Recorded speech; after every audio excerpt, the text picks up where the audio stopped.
Hey everybody, this is Rydo, and today we're looking at Never Alone. Now this game has a secondary title in parentheses, which is First Nations language, and I don't really know how to pronounce it, so I'd probably pronounce it Kisima Ingitchuna.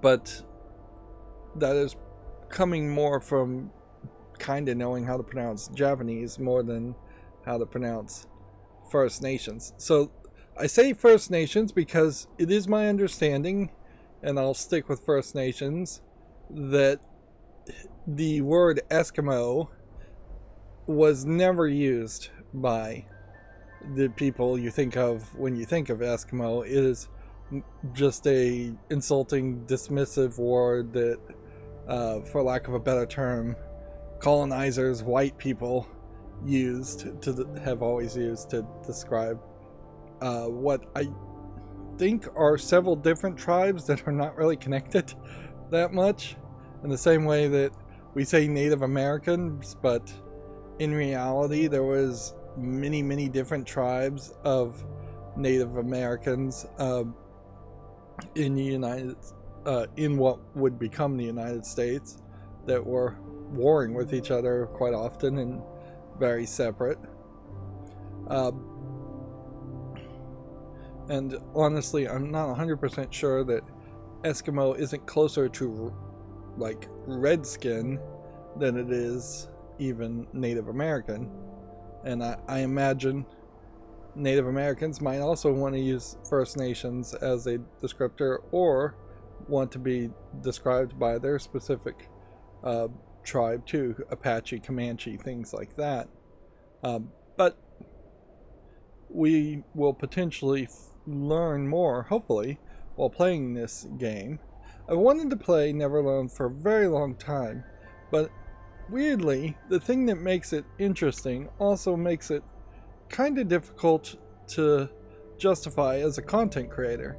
There's just no connecting thread, really, or that I could ever find to say, here, let's play this platforming game that is narratively driven and around a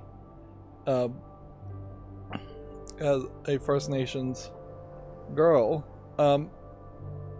Yeah, I don't think I'll be using the phrase Inuit either. I'm not sure I'd be using that phrase right, or if that's appropriate. But yeah, so that should be the setup. Now, I know there's a documentary, well, I'm pretty sure there's a documentary in this at some point too, so I wouldn't be surprised if that's what this Foxtails is. But let's just play the game. Nope, yeah. It's here. Is the cultural insight, so Foxtails must be almost entirely different DLC. Interesting. So, yeah. Let's check the settings quickly. Video settings, 1080p, full screen, storyteller subtitles, insight subtitles. Let's turn those on. Advanced settings, performance. It's not what we want. Custom, quality. Let's just leave it at quality, I guess. A lot of on-off options here. Vertical sync off. Usually the good way to start.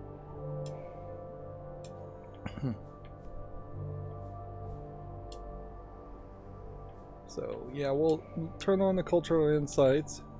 Audio, we'll leave everything the same. This was an interesting game in that it does something in fiction that I often don't really love. Like the problem with a fictional story that may be based on some historical facts is that it really blurs the reality from fact and fiction.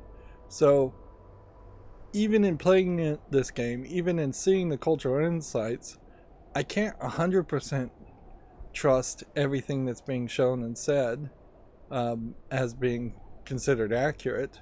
And well, you can't really do that even if this was a peer-reviewed like scientific paper, but because the sources may still be off, or the peers that reviewed it may be pretty bad.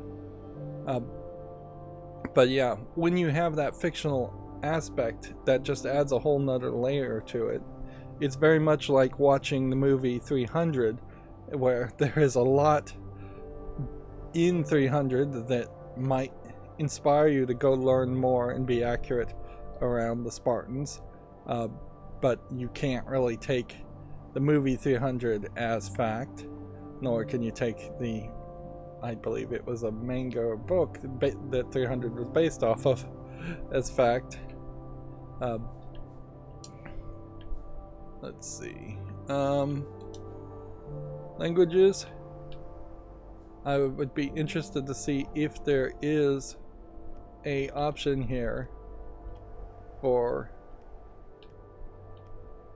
I don't know what Suomi is.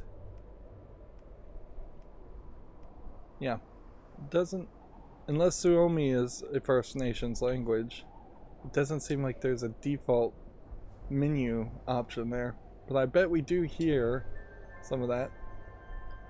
So since this is a game that is very much based on, or at least loose, somewhat based on cultural of First Nations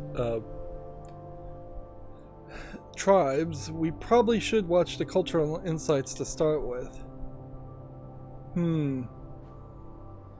But I guess you don't get to see all of it until you play the game and unlock it, which is interesting. So that's a interesting other aspect to this, is that while this is a game that is really stretching to be educational, it is also lacking content behind accomplishments. So you would almost assume that these would all be unlocked to begin with, and it doesn't really feel like that is the case.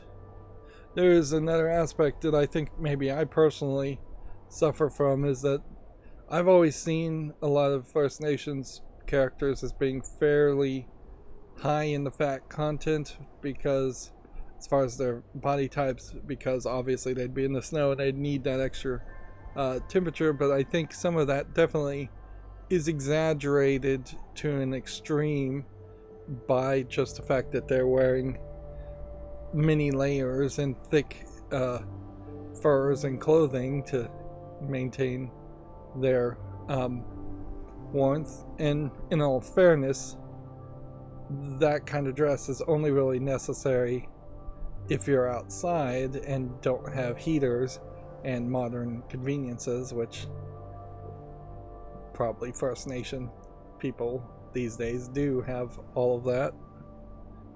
Let's watch the two we can watch, I guess. It's just straight up gonna be an educational video. One of the things I think a lot of people need to understand is we aren't a museum piece.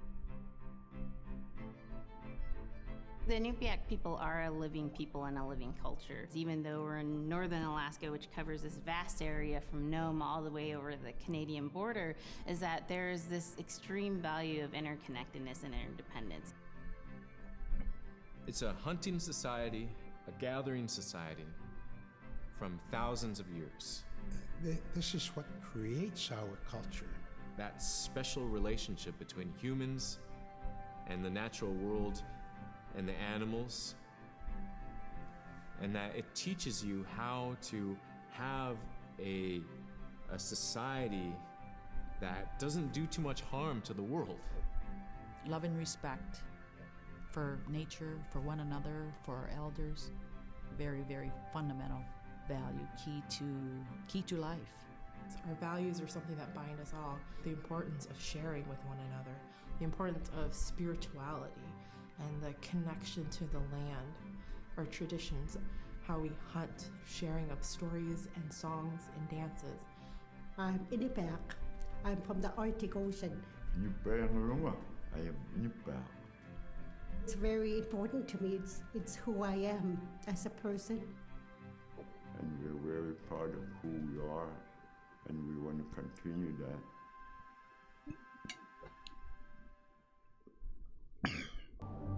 So not too long there.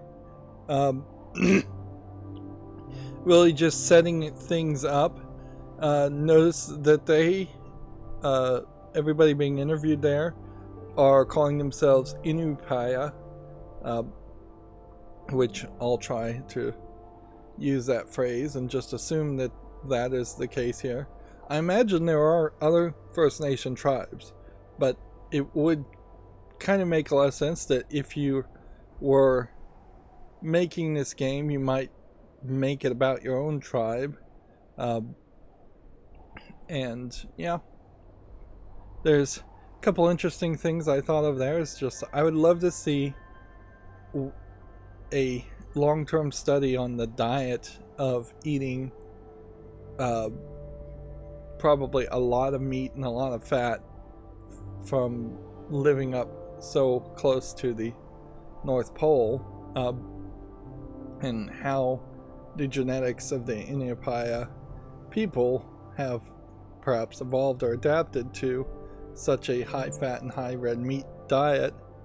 And I imagine with global warming there might be, or global climate change in general as they call it nowadays, there might be a lot to learn about living in a extremely snowy, extremely cold, sparse on life, sparse on vegetation environment. Let's go ahead and watch this one too. Obviously the rest of them are either going to unlock as we play the game or unlock while we're playing the game and then we watch them later.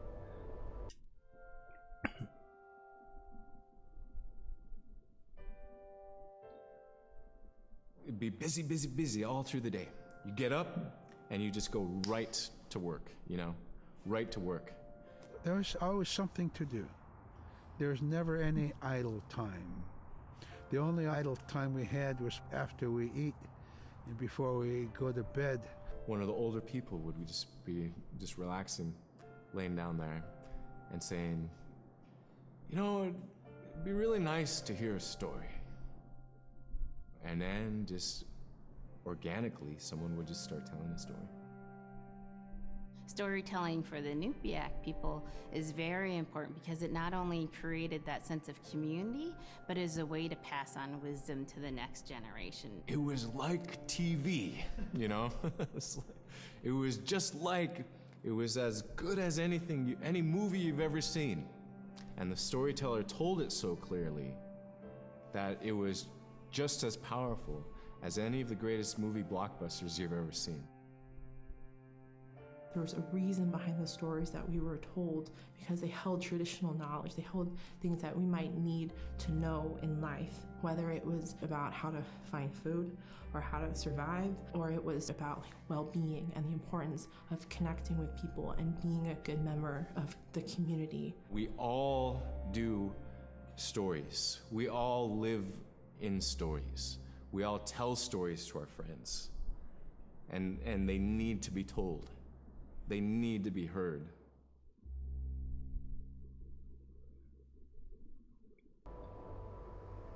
Yeah, each one of these little cultural insights kind of an introduction to what you would then expect would be an entire longer video. There's some weirdness, I would say, in the videos in that they have the first name, it looks like, of the character that's the person that's talking, and then they have a bar, and then they have the last name in a different color font, which is a really weird way to do that because it implies that the second word there might be a tribe or a description or something and not just the last name. I'm assuming it's the last name, but confusing fonts certainly there. A bigger issue certainly is this. Already I can tell is something that probably should happen a lot more in all forms of media. This feels like a game that probably got some kind of historical preservation grant of some sort to tell a story that normally wouldn't be told and perhaps even preserve some information that wouldn't be as likely preserved. So often we have the Hollywood problem of movies are just tested to death, and so you make something like Marvel's The Avenger that is designed to just appeal to the most broad audience ever, by being fictional, by being based off of very generic comic book ideals and cultures, and that the monetization of entertainment has really forced a lot of art to not be created, or a lot of art to move towards a very mushy middle, whereas the idea of a publicly broad PBS or BBC, as much as people may complain that PBS content is often boring and unrelatable, or BBC content is often boring or unrelatable, I think there really is a room, particularly in video games, where we don't really have a BBC or a PBS, no publicly funded service. There's a lot of room to make games that that go out of their comfort level and aren't just designed to sell the very largest amount ever. Even when you realize that I'd say at least a third of all video games are coming out of Asia, and Japan in particular, a significant portion of those Japanese games are not really talking about any Japanese culture or being included in anything like that. When you look at, say, the most recent Final Fantasy game, that is a story set in a fictionalized European medieval world, it's not talking about Japanese culture at all, either now or in the past, or their history. In the West, when you make a Call of Duty game, the hope there is that the culture of the United States and the West is not just a culture of military warfare, and that I seriously doubt people would argue that Call of Duty is an accurate representation of what the day-to-day life and experience of United States citizens is. Of course, this is still going to be a video game, so we're going to get into a lot of fiction too. I mispronounced the name. I didn't see the T there, so it's not Iñupiat, it's Iñupiat. And I guess this is exactly how this is just going to work, is we'll get a pop-up giving us the cultural explanation, and then we can hit the back button to watch the insights, which that's a decent system there, allowing people who've playing the game for a second time to skip over it, and allowing people who don't care to skip over it. One would hope by the time you make it to the end of the game, if you do make it to the end of the game, you would care more. Let's see. So they're not using the First Nations phrase, which is fine. We have a more specific tribe to talk about. The Iñupiat are an Alaskan native people who have thrived for thousands of years in one of the most formidable environments on Earth. And then it wants us to hit the back button. And there's also a character spirit character in the lower left hand corner that's, I think, going to play a big part of this story. Now, knowing sorry, got a frog in my throat. Knowing that this is a platformer, and knowing that there's antagonist of some sort, that puts a weird spin on how this game is going to go. It in a lot of ways may be the equivalent of making a platformer around a United States citizen and then focusing around the United States citizen's culture, and then having an antagonist who is the devil chasing you, since you need some kind of antagonist.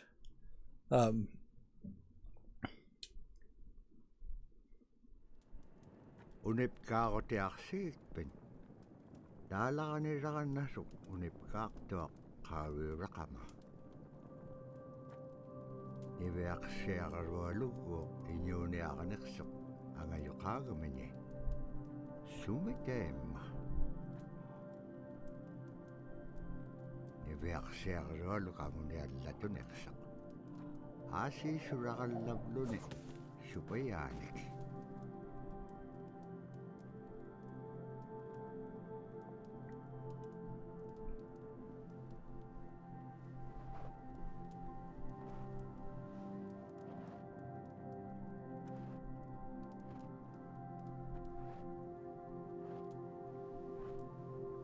Inyo ni ako ting ano kauti guys. Ano hulinga ilaksok. Ano hulinga ilak passionate. Kisay ma panirni alak sibut. Ibeak siya karulog kisay ma isummertok. Tapurasi kangit siya ko aksiga summan. Ano hulisuro kumakan. Summan ano hulinga ilak makan. Tapurasi kangit siya ko aksiga summan. Ano hulisuro kumakan.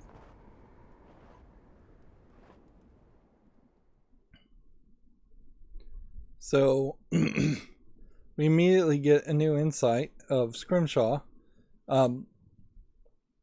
which, yeah, that looked like kind of like a bola that she was using, but it was rigid, so I assume it's not a bola on ropes.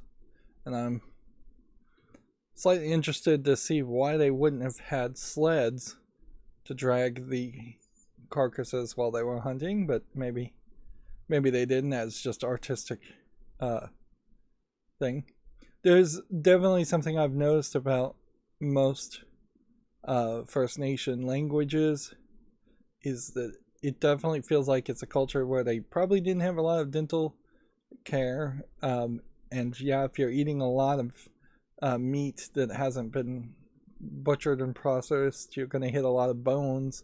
So their language, I think, potentially evolves from having lost a lot of teeth, and when you lose a lot of teeth, it tends to become a little bit less sharp and enunciated as you're speaking, and it kind of gets a little bit more mumbly. And yeah, it would be a tough language, I would imagine, to try to learn.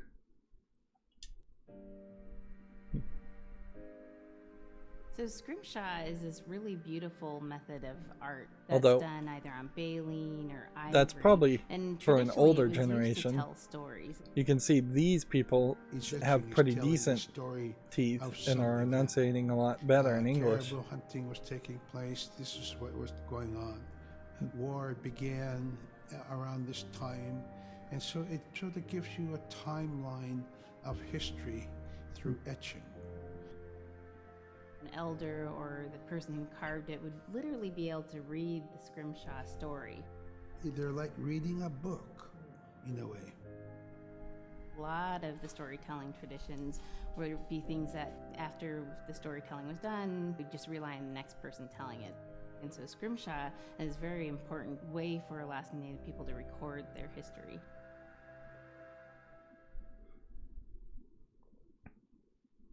So yeah, the scrimshaw is not the weapon, it's the art style of carving a pictorial narrative. Okay. I guess that is good to know, and I hope we can just jump back and and play the game. Now, it says one new, but we just looked at it, so it didn't update. This could be a fairly short game if we unlock a bunch of insights very quickly, or it could be that we unlock the 24 insights fairly quickly in a kind of tutorial mode, and then there's more platforming, which we haven't actually played the game so far. We're getting a lot of setup, perhaps too much setup. Maybe there should have been a just intro section to let you play.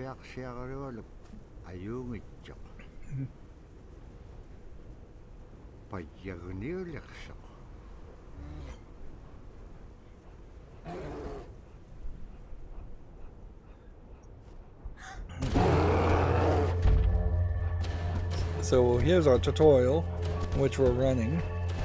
It's an interesting compromise, I suppose, a decision you have to make as far as you could have seen an argument that the art style should have been in that scrimshaw style. We can see there's a snow fox behind us running too. Or you stay away from making an entire game around the scrimshaw style, which would have been less acceptable, less approachable by your average gamer, and you make a just slightly cartoony video game style of just normal human character. And see there, it looked like I was going to actually fall into the water.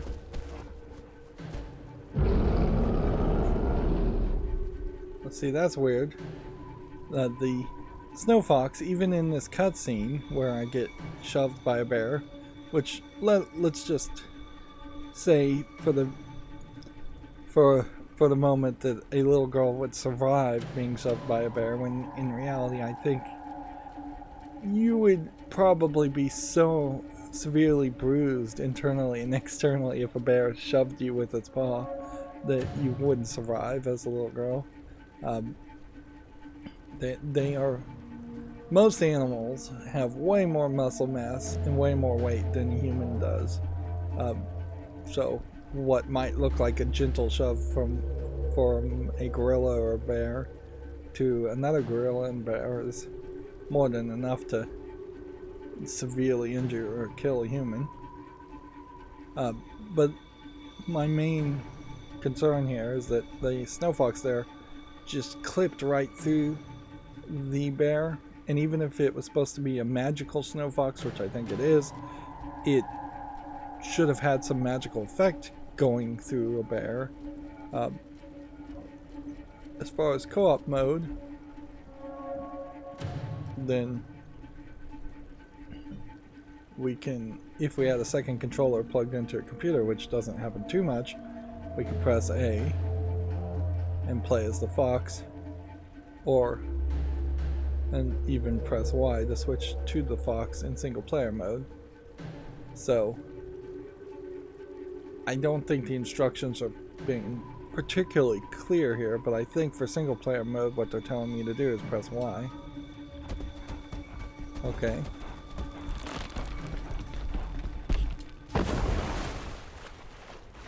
And so there we have a co-op partner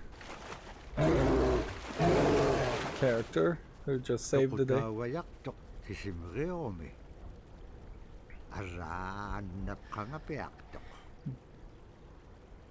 And so I assume pressing Y swaps back to the lady, or the girl. She is fairly short and young looking, which I think that is probably part of First Nations cultures, is that there's just a lot more expected and a lot more just privileges given to younger characters as far as wandering around and hunting. Or, well, she wandered off on her own. But it does kind of feel like they've intentionally made this character younger so that you would care more about her. Whereas if you made her, say, a 16-year-old, you might think she's more capable and not be as concerned or as protective of the character. But I would say in the Scrimshaw depiction, it definitely felt like they were depicting a younger character, an older character. The weather did not clear up as the blizzard was followed by yet another blizzard. This is just straight up a quote from Robert Cleveland, who I assume in parentheses Ness Ruck means the tribe he's from, which at some level it feels like we are playing a game of a story being told to us, and now they are quoting the narrator of the game. Yeah, and I don't think there's any more insights here, so it's just like anytime we come to this menu, which it seems like we're going to come to this menu quite a bit, you can watch insights. Did we just finish a chapter? Is this game super short? It's possible. Like, it's going to be a hard decision as to where to break up these episodes at this rate. I could stop now.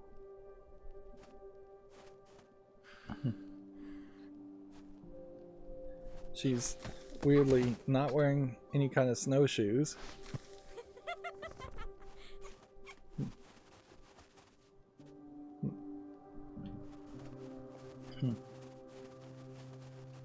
In a lot of ways, this feels like a game that is inspired by something like Limbo, where you're just going to walk and platform and puzzle from the left to the right. And we'll probably see a lot of repeated snow in a funny way. Nice little animation if you just stand still. They found almost the perfect natural example of being able to repeat very generic textures and not receive a lot of criticism for it, because a field covered in snow is incredibly repetitive looking from far away, whereas it's much worse if you were to just have repetitive rocks all around the environment and background, or very repetitive grass all in the background, although most people ignore grass and plants and foliage and trees pretty well. I suppose the worst case scenario is if you had just the exact same McDonald's in the background, or building, a generic building in the background. So we walk by an Arctic fox, and now we have yet another thing to look at. I was calling it a snow fox, but I guess Arctic fox. When I was growing up, my grandpa had a pet white fox. If you're a good friend with a fox, when there's danger abound, they try to keep you from getting into trouble. They pull tricks here and there, and foxes are like spoiled little kids in a way. When you let her out, she'd go prancing out in the snow, jumping in the air. I know she was happy then. Come running at me and jump on my chest, knock me backwards, lick my face, and I try not to let her. So that was my memory of my grandpa's pet fox. So they've stretched this small cultural insight into an entire game mechanic of having a pet fox, which I guess the fox so far hasn't shown any aspects of being magical. Yeah, maybe I'm ignorant. Maybe people don't just wear snowshoes all the time. I would think you would. Alright, so we need to play as the fox, and then we need to tap A. And then press X to lower rope. very video gamey. And the character, I guess, is Nuna. And she'll climb up the rope.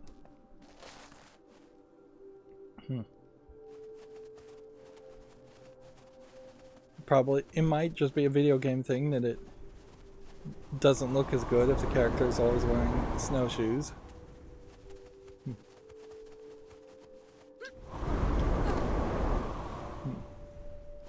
Definitely feels like the wind is against us here. And that was probably scripted. Limbo had the artistic style of everything being very dark and black and white. This feels like this is going to have the artistic style of everything being light and white on snow. Or B, to brace against the wind. Okay, and that's just laying down.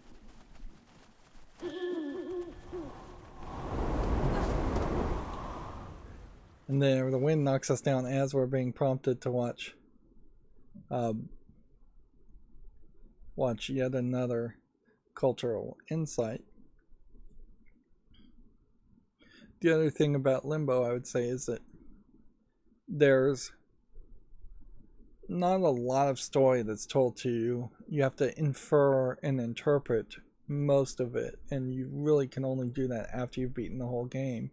But this feels like this is front-loading a lot of the narrative at the beginning, and I kind of feel like either this game is really, really short, which it could be, or we're going to hit all 24 of the insights very early, and then we'll have several hours of platforming. Although, the problem with platforming games in general is you can only have so much before it becomes fairly repetitive.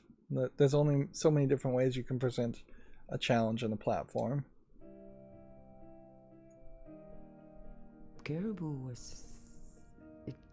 It provided for us in many ways. Our clothing in those days was made of all caribou skin.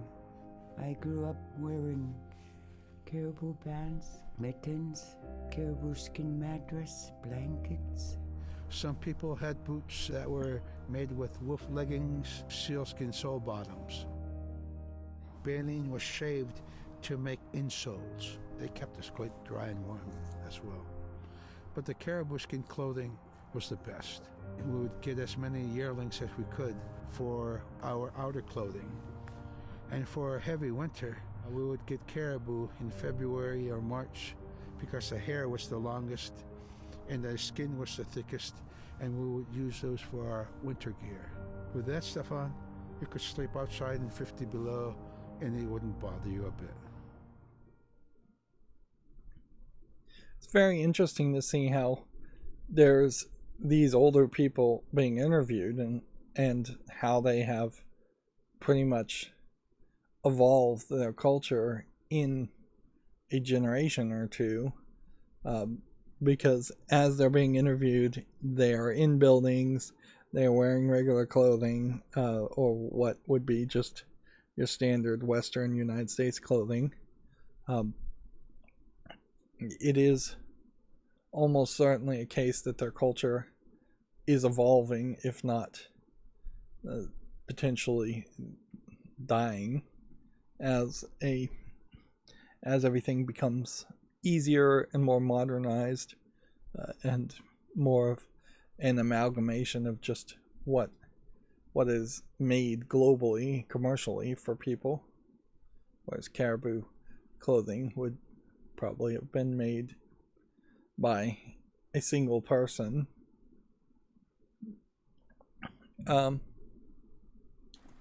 Yeah.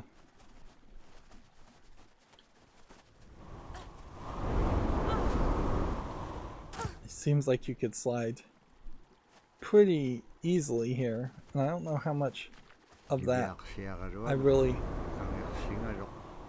would appreciate.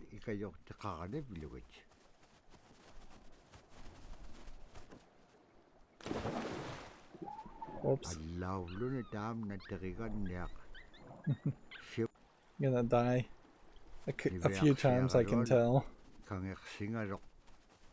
Supayat ikayok takakanib liwit. Allawlo ni tam na terikan niyak. Siwoniksip kangaga nibeak siyakarolok. Kanudun pekpaganak tilangit tamat ko ikayok tauruat.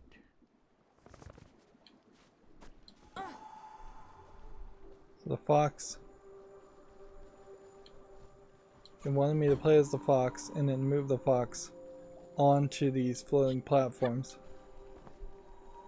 So you've taken this idea of helping spirits and made a gameplay mechanic around it.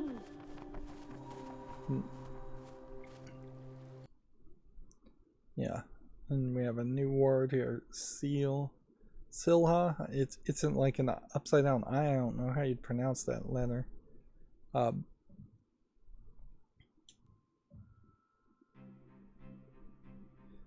All of this feels like this could have been. Is the weather.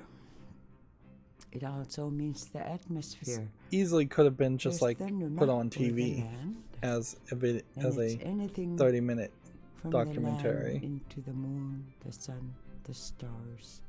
That's Silla.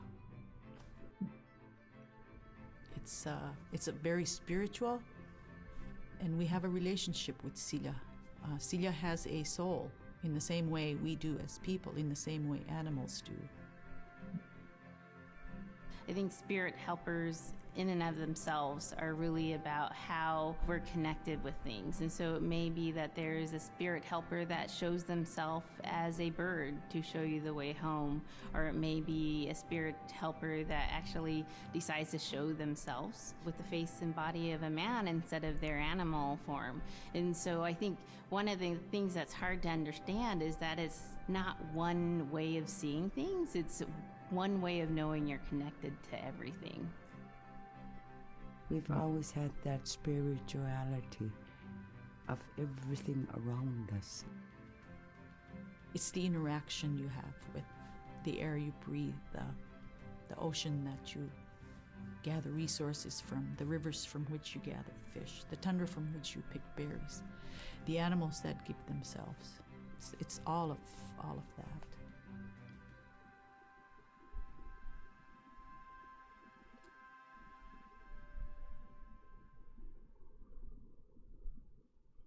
What's interesting as I'm watching these videos is it seems like there's a tattoo on a couple of the ladies' chins that maybe that's artistic, maybe that's tribal. I thought it was just one lady had like a scar or something, but at first, but yeah, on second glance it looks like a tattoo. It's interesting, the idea of spirit helpers, of there being a mystical element or magical element to nature in general, is fairly prominent in the more Japanese stories that I'm more familiar with, where you'll have yokai and things like that.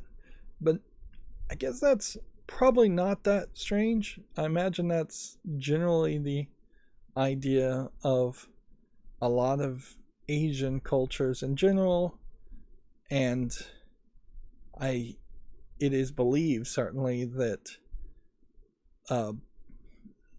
Russia was connected to Alaska via a land bridge, and that's where the First Nations came from, is that they would have been in Russia, what we call Russia now, what would have been probably Mongolia then, and yeah, that those same ideas could be thousands upon thousands of years old, or at least have a root that is thousands and thousands of years old, and that it just all spread.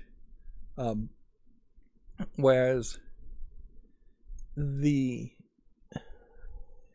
Judeo-Christian cultures from the Middle East had those ideas at one point, where you would have house idols and there would be spirits of things as simple as like doorways or fireplaces and things like that.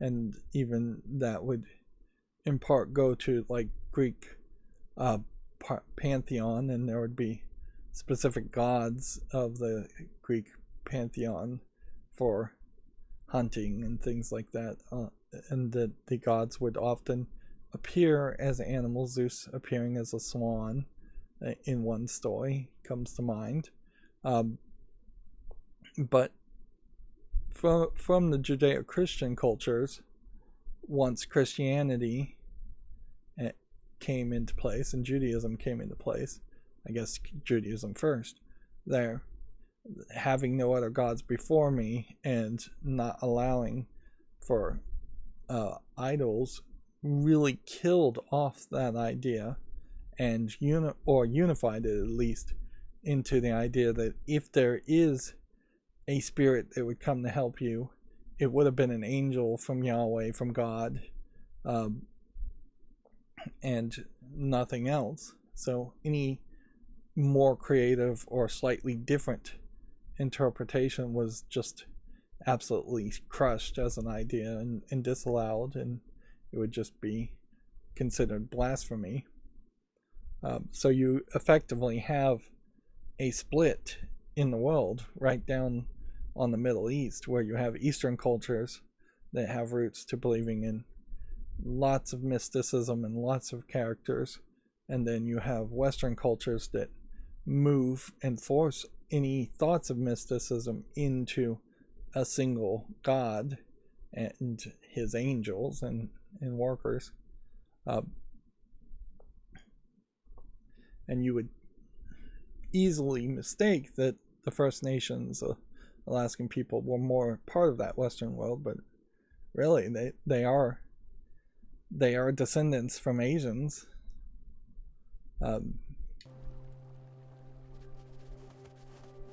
Yeah, I don't know how much into the weeds or details we're really going to get here into the game, though. Let's see, wall climbing, wall, press left and A to jump from the wall. Get to this point. Okay. And then definitely seems like we're going to end up having to swap back and forth.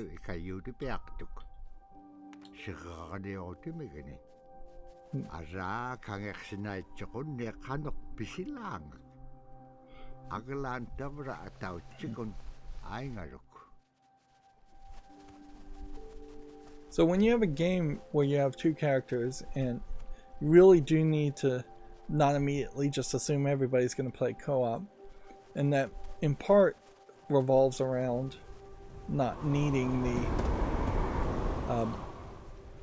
so maybe the fox gets blown back even further when the wind happens. I really don't question how fun that would be in the long run. It does look like if you get pushed back, though, you'll just grab a ledge and it won't push you back all the way to the water and letting you die.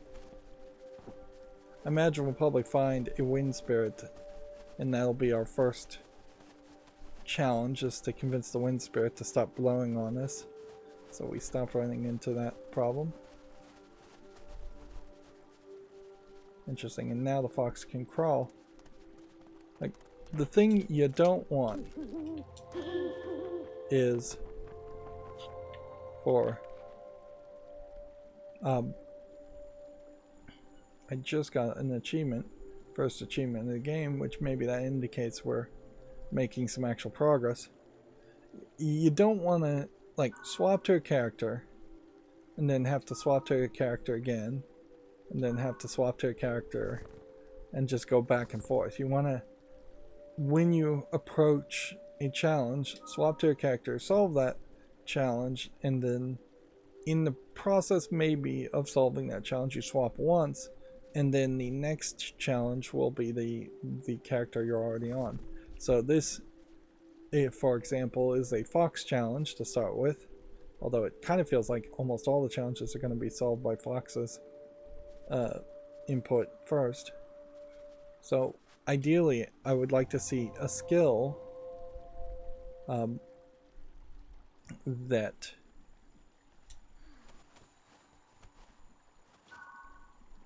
the girl has that the fox doesn't have. A level of strength, a level of possible I guess I'm not jumping on the top of that one. Either she should have a level of strength or a level of dexterity that she can interact with objects that a fox's paws couldn't interact with.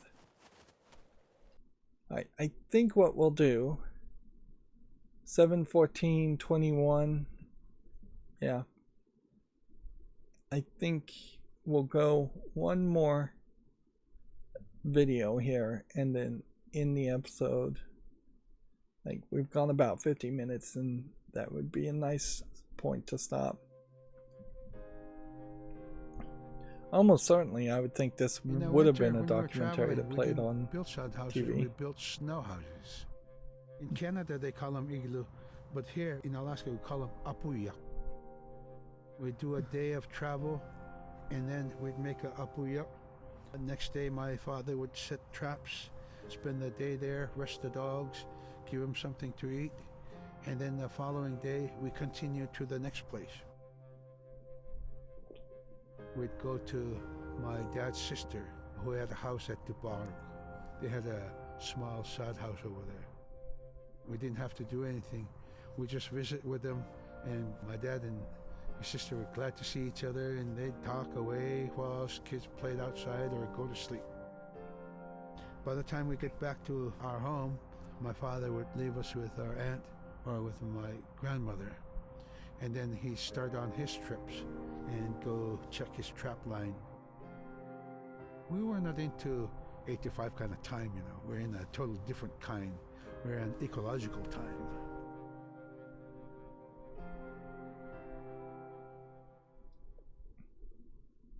What does that actually mean, though?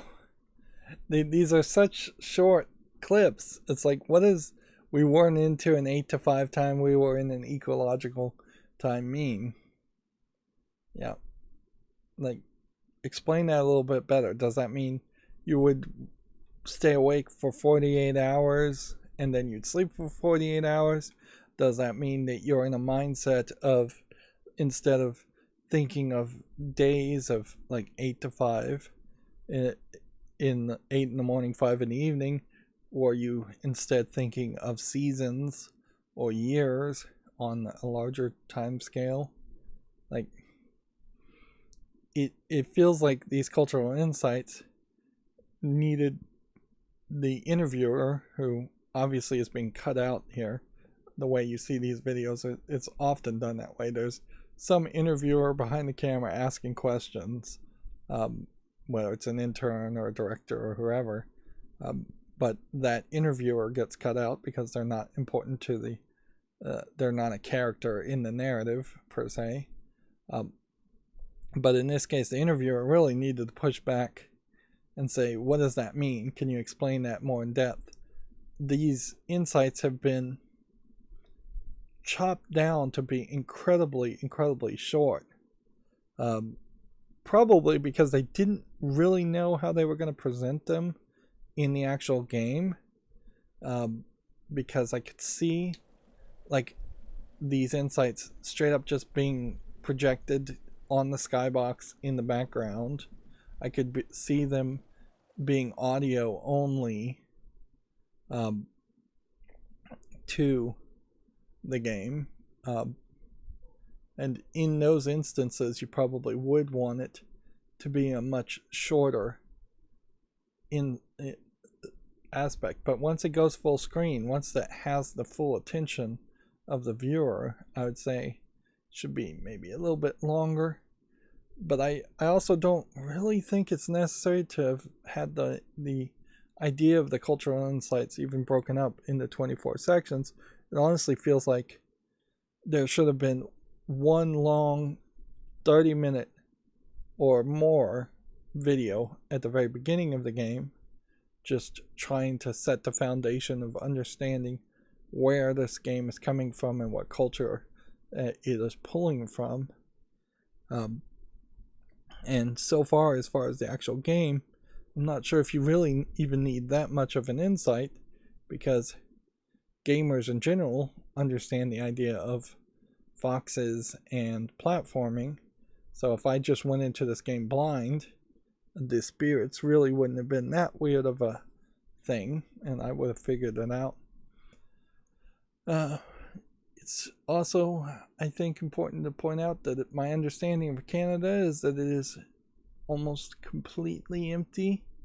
The more Western, for lack of a better term, white Canadians, the people who, French Canadians and people who would have been transplants from the British Empire, are on the east side and right on either the coast or the border of the United States. That's where the vast majority of Canada as a country, this population is. And in their history, particularly recently, they've revealed that there has been a lot of bad actions that were done in the past for how they treated their First Nations members, effectively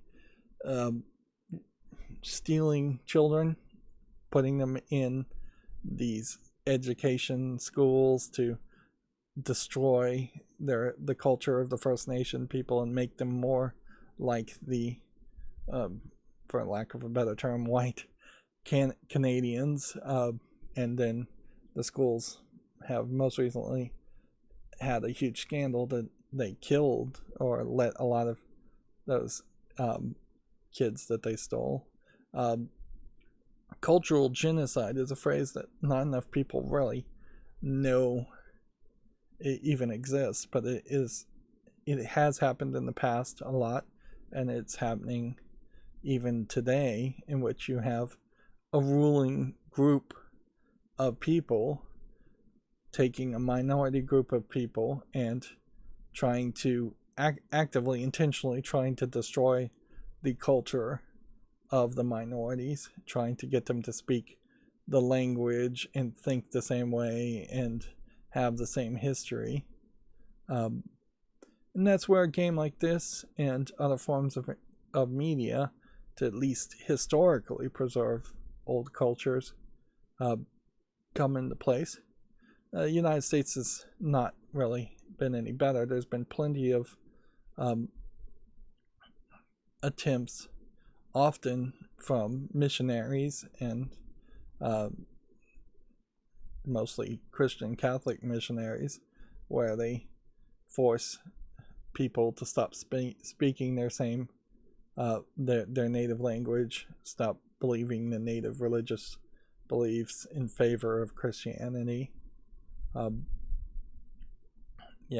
And so most people in the past thought of missionaries and mission as doing exclusively good things and being exclusively good people, and the missionaries themselves thought of themselves as being exclusively good. But in reality, you are engaging in a cultural genocide when you go to a foreign minority group and you say, oh, your religions and your belief and your histories that your culture is based on is all false, and you should stop repeating it, stop remembering it, and instead you should just read the Bible and become Christians. And you should read the Bible. Originally, Catholicism said everybody should have the Bible read to them in Latin. More recently, Catholicism has let people read the Bible in English or their native language. But yeah, there definitely was a long period there where missionaries were forcing natives to learn English specifically so they could read the Bible and speak English. Yeah. And I guess that's where I will end this episode. It will just be interesting to see how much of a game there really is here. I wouldn't be surprised if there isn't that much. Limbo, as an example, certainly almost pushes the limits too far as how long a platforming game can go. There can only be so many different jumps and platforms and puzzles, and before it runs out of steam.